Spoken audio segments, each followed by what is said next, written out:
Magandang umaga pong muli sa inyong lahat. Ako pong muli si Pastor Bong, bumabati na isang mapagpalang Wednesday morning sa ating lahat.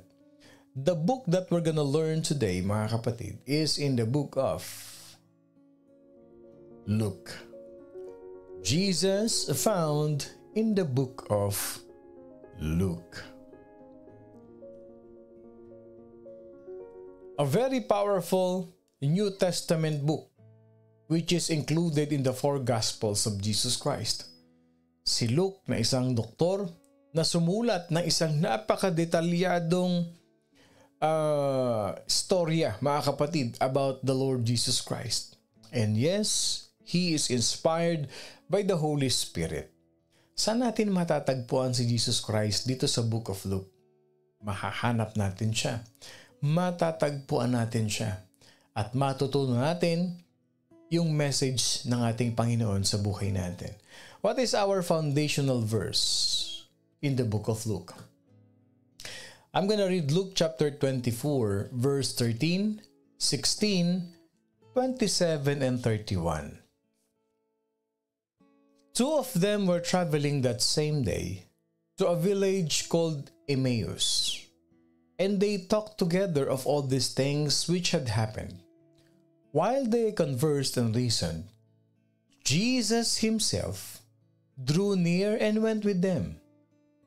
But their eyes were restrained, so that they did not know him.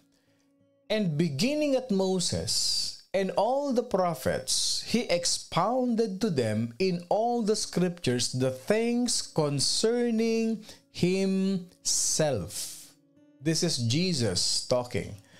Then their eyes were opened, and they knew him, and he vanished from their sight. Basahin po natin sa Tagalog. Nang araw ding iyon, may dalawang alagad na naglalakad papuntang Emmaus. Isang nayong may 11 kilometro ang layo mula sa Jerusalem. Pinag-uusapan nila ang mga pangyayari. Habang sila'y nag-uusap, lumapit si Jesus at nakisabay sa kanila. Ngunit siya'y hindi nila nakilala na parabang natatakpan ng kanilang mga mata. At ipiniliwanag sa kanila ni Jesus ang lahat ng sinasabi sa kasulatan. Tungkol sa kanya, simula sa mga aklat ni Moises hanggang sa mga isinulat ng mga propeta. Noon nabuksan ang kanilang mga mata at nakilala nila si Jesus, subalit siya'y biglang nawala sa kanilang paningin. Pagpalain mo kami, Panginoon. Salamat sa iyong mga salita, that your anointing flow in Jesus' name. Amen. Alam nyo, on the basis of truth, ito mismo si Jesus Christ mismo nagsabi dito. Sa panahon pa lang ni Moises, nandun na siya. Ibig sabihin, the books that we have studied in the past few weeks, mga kapatid, it only proves that Jesus Christ himself proves na nandun talaga siya sa bawat aklat ng Old Testament. Kaya ano pa bang katunayan ang hinihingi nila? What proof that they need? Just to prove na Jesus Christ is in every book of the Old Testament. Dito pa lang, may analysis na tayo dito eh. Jesus Christ himself, siya mismo nagsabi, alam niyo ba nung panahon ni Moises nandun na ako? Hanggang sa ngayon. Hindi lang ako ngayon dumating. Noon unang panahon pa ni Abraham, panahon pa ni Moises, panahon pa ni Jacob, panahon pa ni Isaac, lahat ando doon akong lahat sa libro ng Biblia. Sa book of Exodus, sa lahat ng mga prophetic book ng Bible, nando doon ako. Nakita kong lahat, narinig kong lahat, kumilos ako ng mga panahon na yun. Anong situation na ito? Okay. Itong situation na ito, namatay si Jesus Christ sa cross. 3 araw na ang nakalipas. Okay?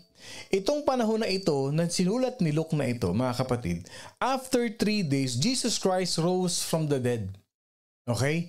Ngayon, nagpakita si Jesus Christ sa kababaihan, nagpakita si Jesus Christ sa kanyang mga disciples, at etong 2 disciples ni Jesus Christ na ito, nagpakita rin siya dito. Simultaneous ang tawag dyan. May mga oras na doon talaga nagpakita si Jesus Christ. Dito, nakipag-usap pa sa kanila eh. Pero sabi nung verse, sabi dito, pinag-uusapan nila ang mga pangyayari. Pero in verse 16, hindi nila nakilala na para bang natatakpan ang kanilang mga mata. Pag binasa nyo ang Luke chapter 24, in-invite pa nila si Jesus Christ kumain. Nakipag-usap sa kanila yan, isipin niyo ang layo ng Jerusalem.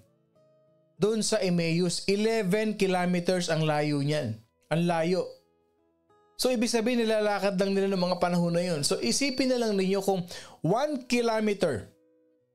Maglakad tayo ng 1 kilometer. Gaano karami na mapag-uusapan natin na yun? And this was recorded ni Luke. Hindi pa natin alam kung ano pa yung mga statement ni Jesus Christ about the Old Testament. How He manifested, how He showed up in the book of the prophets, how He showed up in the Torah, in the first five books of the Bible. So ibig sabihin yung 11 kilometers na yan, ang layo niyan mga kapatid. Maraming pag-uusapan. Kahit pa sabihin mo na nagpakita si Jesus Christ, halfway na sila papuntang Emmaus, hindi pa rin may iwasan na talagang marami silang mapag-uusapan. Kaya pag tinuloy natin yung pagbasa niyang Luke 24 na yan, if you will just read the whole chapter of Luke 24, they even invited Jesus Christ to have a meal with them. No? Dinulutan nila ng pagkain pa si Jesus Christ dyan, pero all of a sudden, nawala. At siya'y nawalang bigla sa kanilang paningin. Okay, eto na tayo ha. Binigyan ko na kayo ng settings kung paano nangyari habang naglalakad itong dalawang ito. Sino yung dalawang disciples na yon? Yung isa may pangalan, yung isa wala. Okay? So for 3, what we call glorious years, yung 3 taon na yan, Jesus Christ and His followers were together. Yung mga followers ni Jesus Christ, kasama nila si Jesus mismo. And they learned a lot from Jesus Christ. But in such a short time, it came to an end with a horrible crucifixion punishment to Jesus Christ. Parang ang naging conclusion ng kanilang pagsasama is what? Heartbreaking. Why? Because He was violently executed and then His body was placed in a cold, dark tomb. Inilagay siya doon. Hiram na libingan. Kasi ang may-ari nun, si Joseph of Arimathea, na best friend ni Nicodemus. No, I've thought that, tinuro ko na yan sa inyo kung sino si Nicodemus. So, ibig sabihin, lahat ng mga disciples ni Jesus Christ, alam natin lahat yan. Nung hinuli siya, nung pinako siya sa krus, they fled. Nag-alisan, iniwanan siya. And 2 of the disciples of Jesus Christ, mga kapatid, 2 of His disciples were from the village of Emmaus. So, itong lugar ng Emmaus na to, malayo ito sa Israel. So, ano yung pag-uusap nila? Pauwi na sila ng Emmaus eh. Okay, isipin niyo, 11 kilometers yun ha. So, obviously, galing sila ng Jerusalem, siguro hindi nila nilakad ng dire-diretso yun. Maaring may mga stopover pa sila. So, ang setting kasi, habang pauwi sila sa kanilang bayan sa Emmaus. Okay? So, itong dalawang ito, nag-uusap sila. If you will read in verse 21 ng Luke 24, ang sabi nila dito, we were hoping that it was He, na siya, who was going to redeem Israel. Kasi nga, they were oppressed by the Roman government. No? Sabi nila, sayang siya pa naman ang inaasahan nating magpapalaya sa Israel. Sabi nila, hindi lang yun. Sabi niya, 3 araw na ngayon mula nung mangyari yung kanyang pagkapako, yung siya'y namatay, 3 araw na. So ibig sabihin mga kapatid, they are in a hopeless situation. And their hope na mariredeem sila, maliligtas sila sa Roman government was buried in the tomb. O yun nga, yung tomb ni Joseph of Arimathea. And it is outside the city walls of Jerusalem. Yung libingan na yun, mga kapatid. So ano sa tingin niyo nararamdaman itong dalawa na ito? They are depressed. They are discouraged. They were talking of the reality that there is never any power in the present and there is no more hope in the future. Wala na patay na. Nailibing na nga, nakita ng dalawang mata nila. Nakita nilang lahat nung namatay si Jesus Christ sa cross, ibinaba, binalot sa tela, ipinasok sa loob, sinarado yung tomb. Ilan sa atin nakakaranas ng ganyan? Na parang hopeless ka na. Parang wala na. Tapos na boxing. Binalot na. Napirmahan na ang lahat. Wala na akong property. Wala na. Nireject na yung loan ko. Wala na. Umalis na.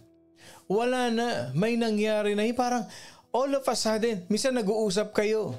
Kung sino man yung nakakausap mo, yung best friend mo man yan, o prayer partner mo man yan, and you are just talking to each other. Oo nga, hoping pa naman tayo na wala na mangyayari. Ganun na talaga Tanggapin na lang natin na better luck next time. May mga dialogue pang ganyan. Better luck next time. Alisin natin yan. Ito nga Itong dalawang disciples niya Sayang, sabi niya. Kala ko pa naman mariredeem na tayo. Yung bayan natin mapapalayaan na, pero wala na Wala na yung power, wala na yung leader natin, wala na yung boss natin. Wala na tayong pag-asa.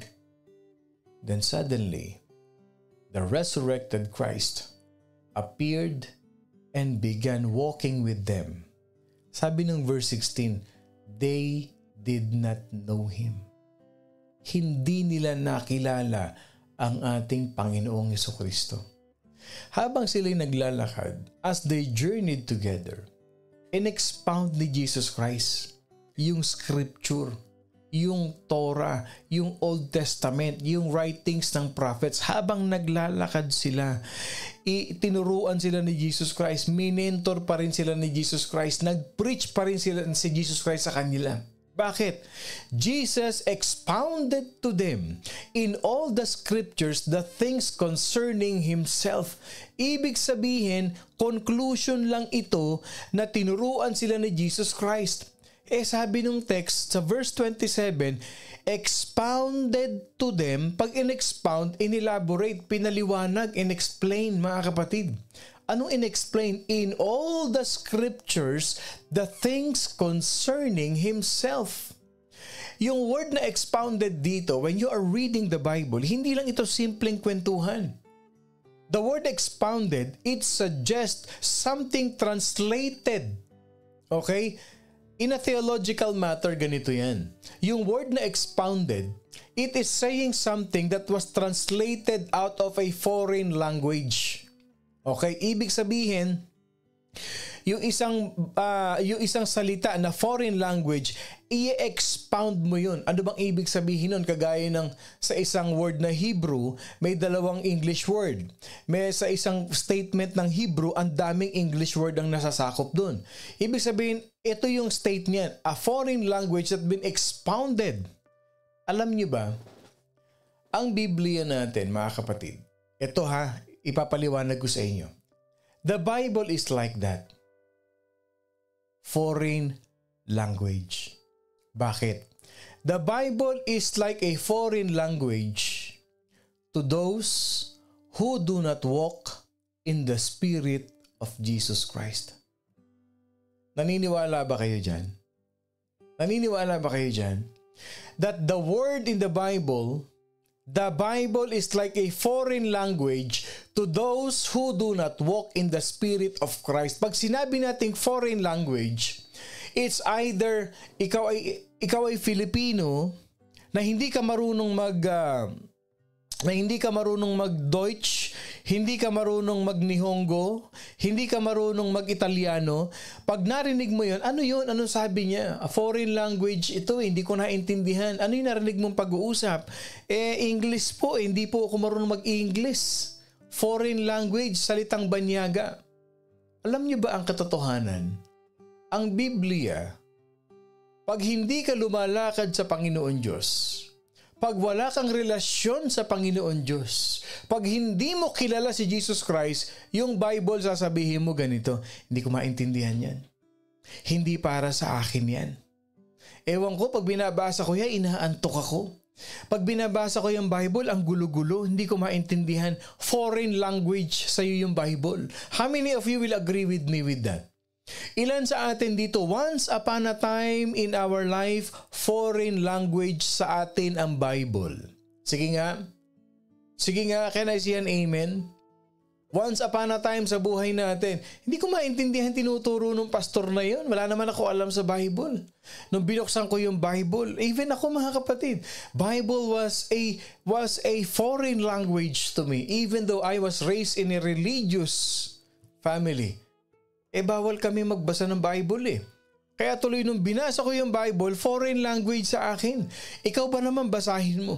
And Abraham begat Isaac. And Isaac begat Jacob. And Jacob begat Joseph. Ang bigat. Hindi ko alam yung bigat na yun. Hindi ko maintindihan. Ang bigat. So for me, it's a foreign language. So nakukuha nyo, ina-expound ko sa inyo. For them ha, for them. So after, dami nag-amen no? Yes, amen. Amen po. Amen po. Pero nung nakilala mo si Jesus Christ, hindi na foreign language yung Bible. Hindi ba? Parang masarap na honey, masarap na pagkain ang salita ng Diyos araw-araw. At kung minsan pa nga, hindi mo nararamdaman ng gutom pagka nagbabasa ka ng Bible. O ayan o, totoo yan. Mas nalito daw sila, kaya wag na lang. Totoo yan. Totoo yan. Ayokong basahin yung Bible, mas nalilito ako eh. Pupunta na lang ako doon, sasawsaw ko yung kamay ko sa tubig, tapos magtatanguan kami, lalabas na kami, okay na yun. Bakit pa natin babasahin ng Bible? Bakit ba naman to si Pastor Bo ngayon pa devotion pa? Foreign language sa akin ang Bible. Pero after the conversation with Jesus Christ with his disciples, anong sabi doon sa verse 31? Their eyes were opened. Nabuksan ang kanilang paningin. Nabuksan ang kanilang paningin. Noong una hindi nila nakilala.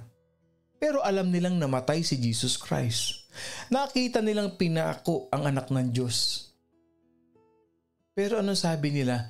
Sayang, wala na. Akala ko may pag-asa pa tayo. Nawala ang pag-asa natin. Sayang. Anong ginawa ni Jesus Christ? Sinabayan sila ni Jesus Christ. Ipinaliwanag sa kanila ni Jesus Christ. Jesus Christ expounded to them all in the scriptures. 6 kilometer. Gaano karaming itinuro ni Jesus Christ sa kanila? All the scriptures.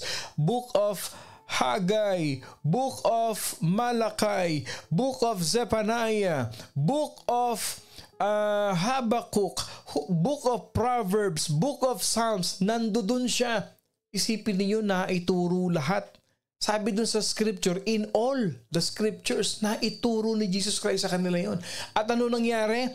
Their eyes were opened. At ito maganda, anong naramdaman nila? Anong naramdaman nila? Verse 32, anong respond nila? Did not our heart burn within us while He talked with us on the road? And while He opened the scriptures to us?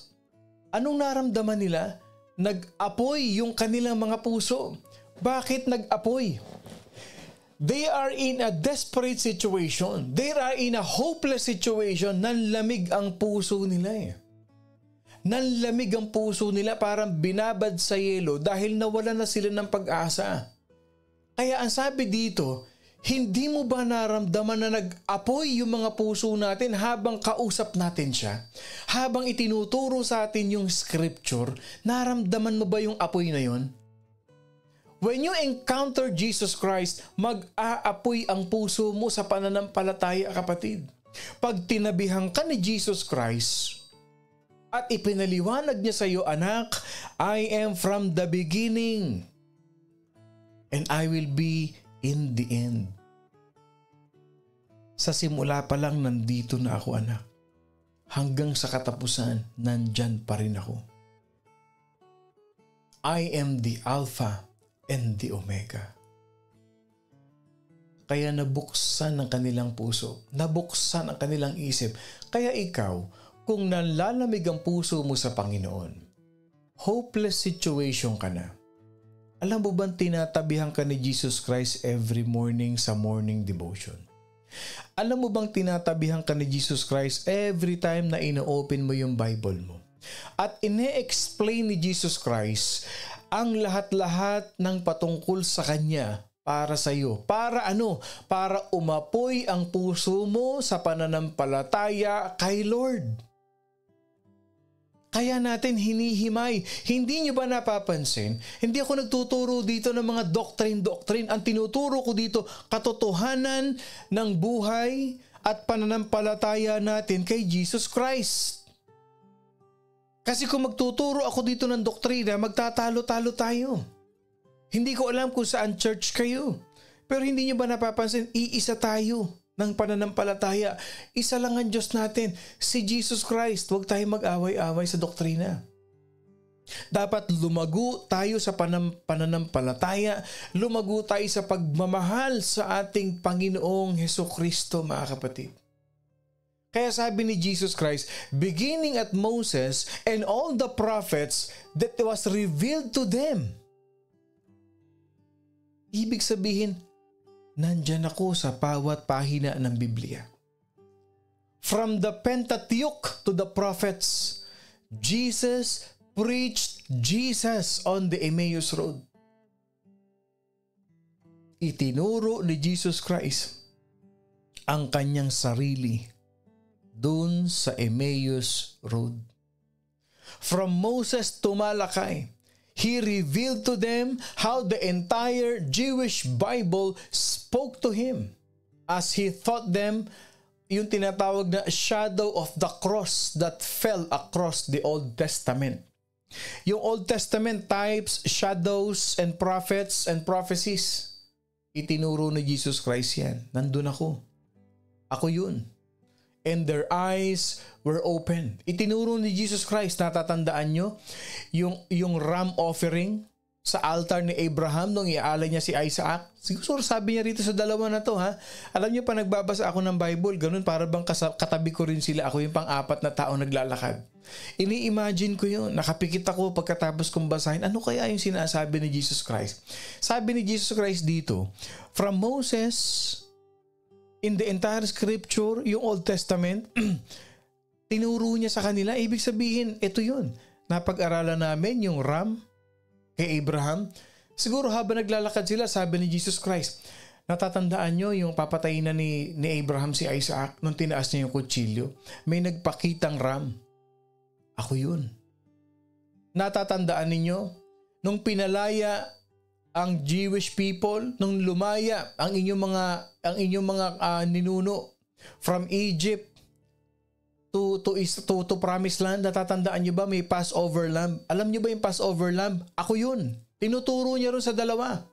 Natatandaan niyo ba si Rahab? Di ba nagladlad si Rahab ng scarlet thread doon sa bintana para hindi sila madamay nung pinasok ng mga Israelites, ng mga Jewish, yung kanilang bayan? Yung scarlet thread na yun, ako yun. At natatandaan nyo ba yung mga sinulat ni Haring David sa aklat niya sa Psalms? Ako yun. Ako yun. Yun yung tinuro ni Jesus Christ sa kanyang dalawang disciples. As these two disciples continued to listen, they understood that Jesus was the suffering servant in the book of Isaiah. Natutunan nilang dalawa na si Jesus Christ yung pang-apat doon sa fiery furnace ni Shadrach, ni Meshach at ni Abednego. Siya yung pang-apat doon. Kaya sabi dito, their eyes were opened. And no wonder, sabi nila, hindi mo ba naramdaman na parang umaapo yung puso natin nung nakausap natin siya, nung itinuturo niya sa atin yung scriptures, nung itinuturo niya sa atin yung mga nangyari sa Old Testament habang naglalakad tayo? And then what happened? Mysteriously, pagdating nila dun sa bahay, kakain sila, ano sabi ng verse 31? He vanished from their sight. Nawala na siya. Nawala na siya. Anong purpose si Jesus Christ? ipadama sa kanila. Maramdaman nila na ang Diyos ay buhay. Huwag kang panghihinaan. Buhay ako. Kung nabuhay ako noon, mabubuhay akong muli at mabubuhay ako magpakailanman. Their hearts were beating, their hearts were burning. Anong ginawa nila? Nagtakbuhan silang dalawa pabalik sa Jerusalem. Nagtakbuhan sila paakyat doon sa Mount Zion. Kinatagpo nilang ulit. They rushed to go back to the other disciples. Sabi sa verse 34-35, "The Lord is risen indeed." Sabi nila, buhay ang Panginoon. At kinuwento nila yung nangyari doon sa kanilang paglalakad. Dalawa yung disciple na yan. Yung isa ang pangalan si Cleopas. Yung isa walang pangalan. Bakit walang pangalan? Bakit walang pangalan kaya? Sa tingin kaya ninyo aksidente kaya yun na walang pangalan? O talagang hindi lang alam o nakaligtaan lang ni Luke? Maybe he just forgot to mention the name of the other one. Alam niyo walang aksidente sa Bible. Walang aksidente sa Bible. It was left unnamed. Yung isa si Cleopas, yung isa walang pangalan. Alam niyo kung bakit? Sa akin lang when I was reading that Bible, yung walang pangalan na yan, it's either maybe or I'm sure. Yung walang pangalan na yun, it's either ikaw yun o ako. Ikaw, ako. Yung isang walang pangalan. Naniniwala ba kayo doon? Na tinatabihan kayo ni Jesus Christ ngayon. Tapos nung narinig mo ito, na buhay ang Panginoon, sasamahan ka niya sa lahat ng laban mo sa buhay mo. Kasi nandun siya sa Old Testament, sa mga ginawa niya, sa mga nangyari na sinamahan niya yung tatlo nung nasusunog dun habang sinusunog sa burning fiery furnace. At minsan nararamdaman natin na parang nasusunog tayo sa mga problema natin. Sabi ni Jesus Christ, ako yung pang-apat dun. Sinasabi ni Jesus Christ sa iyo ngayon, I will never leave you nor forsake you. Kasama mo ko, anak. Kaya walang pangalan yun Pwede mong ilagay yung pangalan mo ron.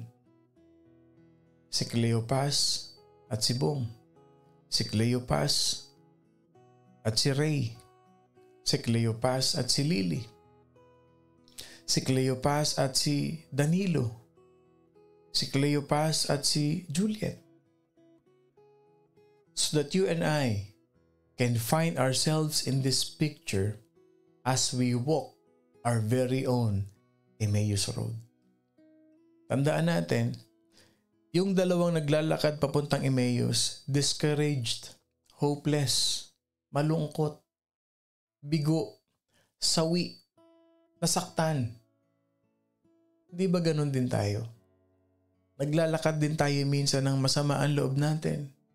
Galit tayo, discouraged tayo, disappointed tayo, malungkot tayo. Naglalakad tayo sa ating Emmaus Road. And if we will just have eyes to see, Jesus is with us right now. If we have ears to hear, Jesus is the same yesterday, today, and forever.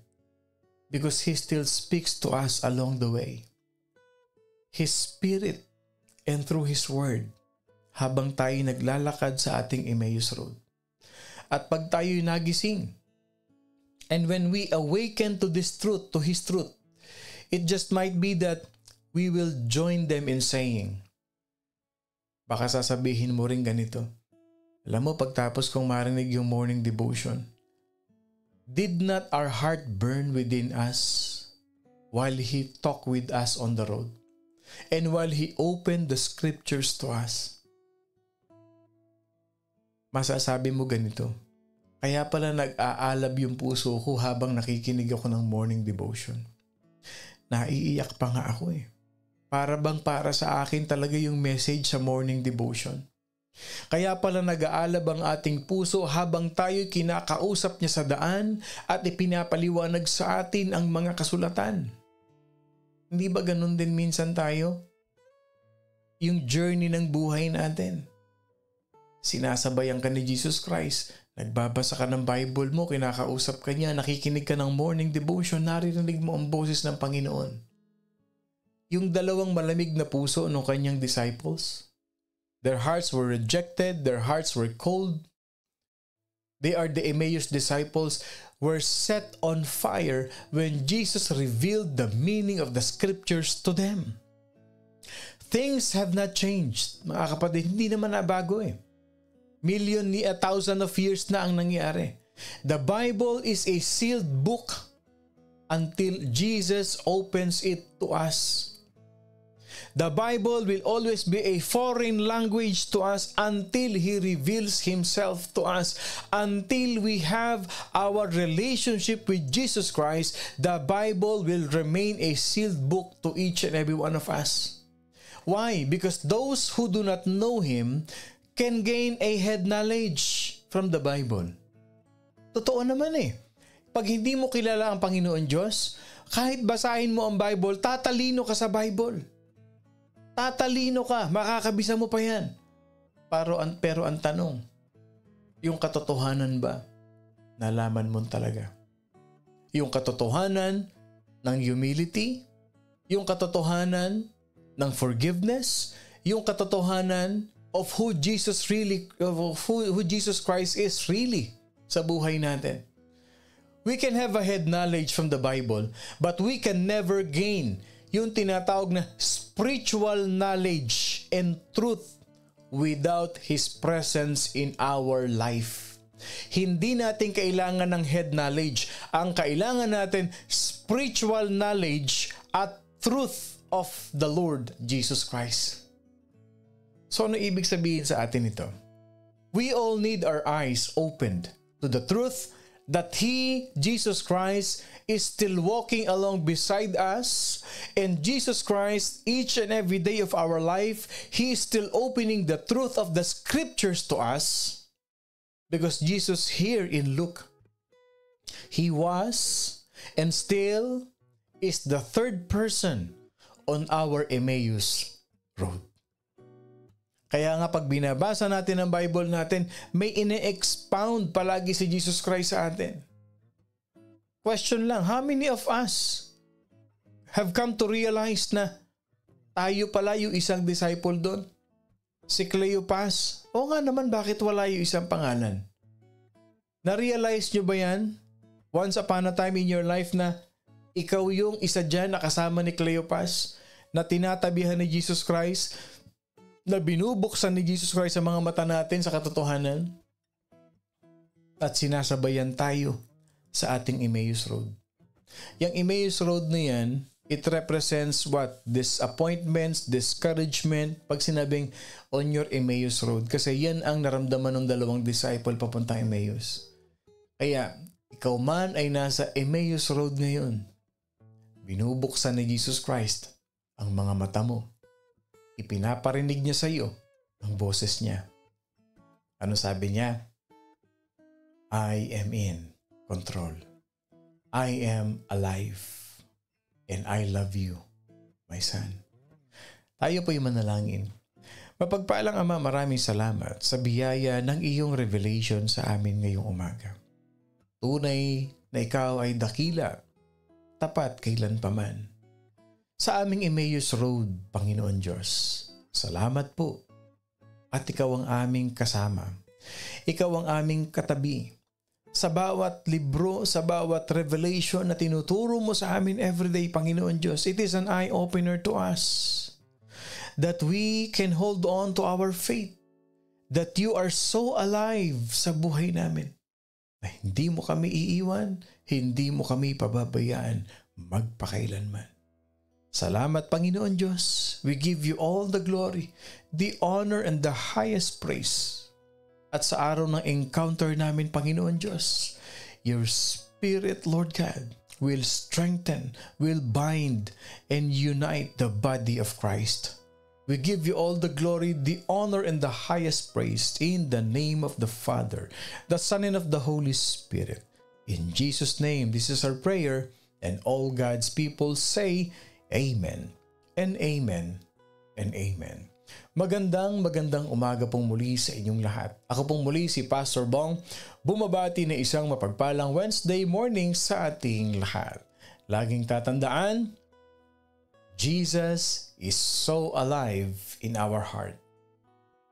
His grace is sufficient and His mercies are new every morning.